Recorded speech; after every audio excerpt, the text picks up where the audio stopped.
our current nature versus nurture debate. Talent. Okay, so actually, I do want to talk about that. I think there are a lot of people out there who are commenting on it, but don't actually take like really important things into account. Okay, yes, if we're talking about professional baseball, professional football, soccer, whatever you want to call it, professional basketball, yeah, talent obviously matters a lot because there are people who've trained for 20 years, their entire lives, every day to get there.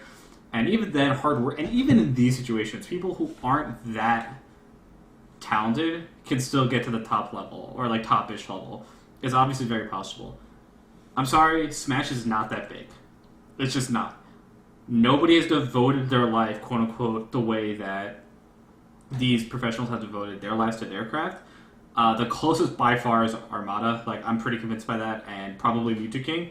And Mewtwo King is a perfect example of someone who had almost no natural talent. I know it's cliche, it's said a bunch of times, but, like, it's important to emphasize, I think, how little natural talent he and everyone else who has interacted with him when he started out says he has.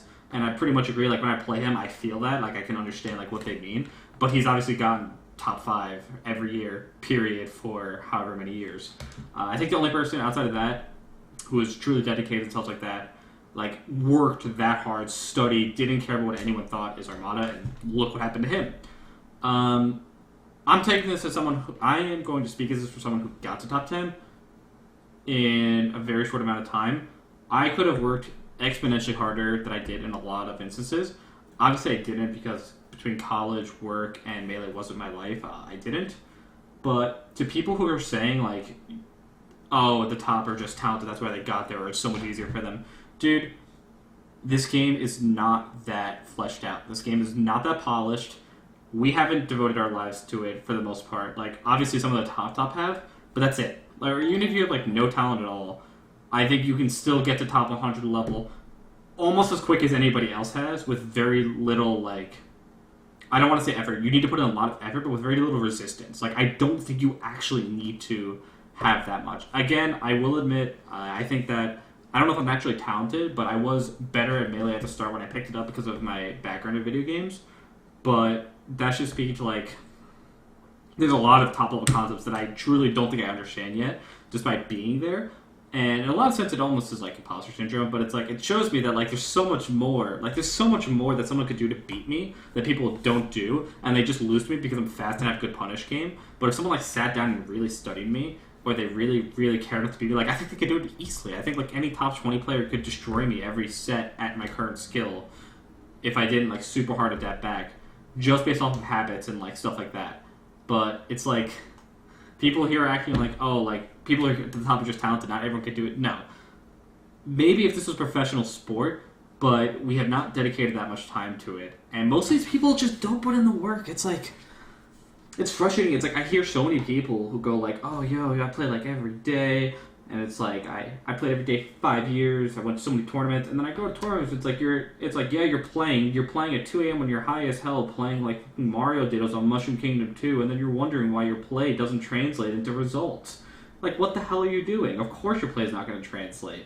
It's like, dude, go home, practice, study VODs, go to tournaments, compete with purpose, stop going to tournaments shit-faced, stop going to tournaments to fucking smoke weed with everyone. Like, you're an idiot. You're an actual idiot. You have to actually put in the work. Would you ever, like, go to school and, seriously, like, if you're in college or something, study for an exam high, take it sober, like, after not putting any actual seriousness into it at all, and they'd be like, yo, man, it wasn't good enough, like, what the hell? School's just a sham, I'm just not talented enough. Like, no, of course not. Obviously not. Like, this is not how it works. You have to actually put in the effort. And most of these people aren't even putting in the effort, and they're like, yo, bro, I'm just not talented enough. No, you haven't even tried. And then on top of that, most people don't even ask for advice. It's like, almost every single top player, every single one of us is receptive to people asking questions. Like, you come into our chat, you ask a question, we'll always answer it. We offer lessons, we do all this stuff. There's so many things you could do to try to improve, and it feels like almost all of these people do none of it. Or at least pick like 2 or 3 things. They're like, oh, this should be enough. I play every day. No, it's not. Do you study your gameplay? Do you ever look at why you lose? Do you ever try to go back and fix the noise why you lose? And do you ever try to like fix why you're losing? No, you don't. So stop complaining. Stop saying that everyone else is naturally talented and put in the goddamn work. If you're not going to put in the work, fine, but then don't act like you want to get better. I hate people who pretend like they want to get better and don't put in the results. I'm sure there are some people who genuinely have worked really hard and haven't seen the results that they desire yet. And sure, at that point, it's frustrating. But don't say like, oh, I'm just not talented enough.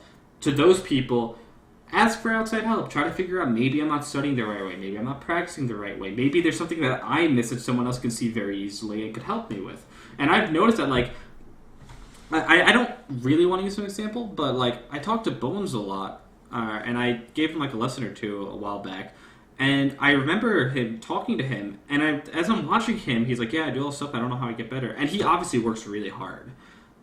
But I remember talking to him, and, like, halfway through the first lesson, I'm like, dude, do you even watch your opponent, like, at all? And he's like, no, I always watch myself. And I was just like, I genuinely wonder how many people have a glaring... And immediately, like, even if it was net play, he goes from being, like, a pretty fringe PR level player to, like, beating me in Swedish in a net play. And I get it, it's net play tournament, but, like, you still beat me in Swedish. Like, that's really hard to do for anyone in one tournament. And, like, he's consistently had exponentially better results. And I'm not claiming, like, oh, I'm a prophet or something. But it's, like, it's just something that I know you have to do, that he missed, that he didn't do for a long time. And he did it and immediately started seeing infinitely better results. Despite, and I heard a lot of people say, oh, he just didn't have the talent to be good. No, he just missed something really obvious that he never worked on properly. And then he became really good. Or, like, significantly better. And he probably will continue to get better. And so many people just are, like, so quick to dismiss, like, no, just not good enough. No, you're good enough.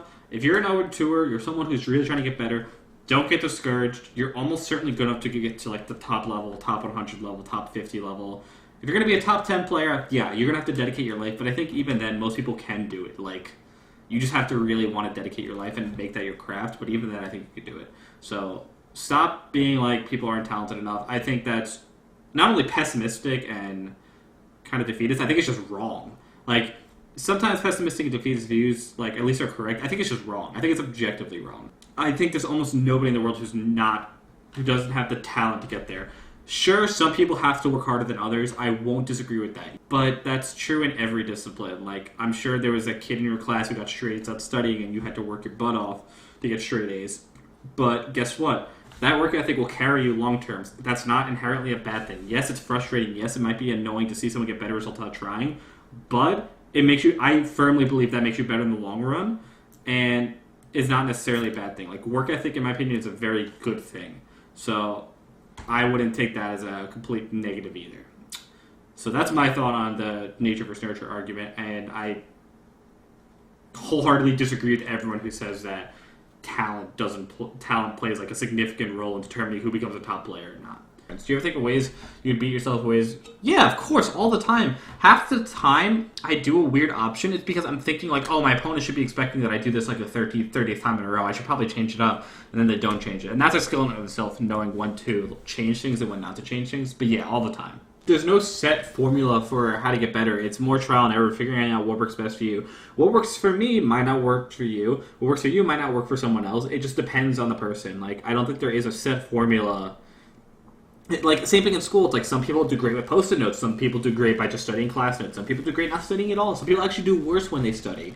I was an anomaly. I think in English, one of my teachers commented that my take-home essays that I actually worked longer on, like I made it a point to try to work on them, were objectively worse than my in-class essays. Even if I spent like a week on a take-home essay, it was like objectively worse in terms of quality. It's just like, I've never seen this before. But it's just because if I had like a crunch, and I had pressure to get something out, I was way better on it. That's probably why I'm good in losers, like unironically. So yeah. Everyone works differently. I think that you need to figure out what works best for you. And a lot of, like, when I give lessons to people, I give them, like, a bunch of stuff they can do, but I always try to emphasize, like, listen, like, it might not work for you, but let's work to find something that will work for you. You know what I mean? There's a time where I was horrible at Foxmarth. I was, like, so bad at Foxmarth. I lost to an unranked Mars tertiary Mewtwo when I was 11th at Tri-State. That's how bad I was at the Foxmarth matchup. And I lost to every Marth. I did a lesson with Armada about Foxmarth. Not even joking. I spent $40 again at a best of 5 analysis. The next week, I 3-0'd Rishi, 3-0'd the Moon, and then a month later, I 3-0'd Shrooms Marth at CEO. And this was from someone who literally couldn't beat a Marth to save his life. And then literally a month later, I've 3-0'd 3 of like the top 5 marks in the world, basically. And I was just like, why don't more people do this? This is really good. I remember tweeting about it too. I'm like, why the fuck does no one like take people up on these announcements? Like, it literally just turned me in from like a top like 100-ish player to like a top 50 player.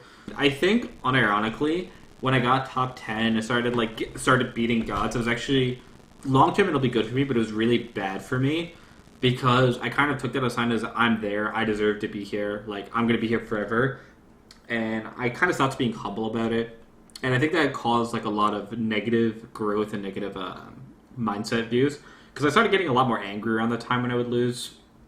I became a lot more ragey. And before it was ragey, like I would just get emo and sad, and then I just got legit mad. It was like, why the fuck am I not that good anymore? So I think my mindset's been pretty bad for the past year and a half. That's part of what I'm trying to work on quarantine. Like, I know that it's been pretty bad, and I need to try to change that. Like, advice is so underrated. It's so many people could see such massive amounts of improvement with, honestly, just one person looking over their stuff. No, dude. So what that was is Rishi had complained to me about Fox Marth so much. Like, he said he was bad at the match. Not complained, but he's like, yo, I'm so bad at it. I really want to get better. I'm really trying to work on it. And so for me, it's like, if you get washed with your main in 2 games, and then you're going to a clear meme pick when you've openly talked about how much you're trying to improve in Fox Marth, like, to me, it's like, really, dude? Like, you're going to complain about this, and then you're going to go DK for a meme at top 16 at a super major when you could have the opportunity to work on your problem matchup, but this is like what you do instead. Like, it just felt like such a cop out to me. So it's like, it wasn't even mad. It was just like are you for like I was in disbelief that he did that. I understand why it looked that way, but people had no idea people clearly had no idea what was going through my head. It was just like, dude, really? Like, you really want to work on this matchup? Do you actually want to get good? Because it doesn't sound like you do. Dude, like, I guess you don't want to get better, but at least, like, be honest about it then. And he was like, yeah, I learned everything I had to from the first 2 games. I'm like, that's not true. That's just not true. Even the experience itself is like genuinely helpful. If you learn stuff, then spend the 3rd game applying it instead of going DK. I talked about it with him afterwards, so I squared it off with him. So it's like, whatever in the past. But no, I didn't care at all that, like, it's not like, oh, I can't believe I lost the game to a D kid. No, that's not what was going through my head at all. Not the furthest thing from it, to be completely honest. Is this why SI went FD versus MPK Shine? In terms of getting experience, yeah, potentially. And I think that's like not the worst thing. If you know you're going to lose a set, like, you want to try to work on your problem thing. I don't think it's bad at all. I think it's actually a pretty good idea.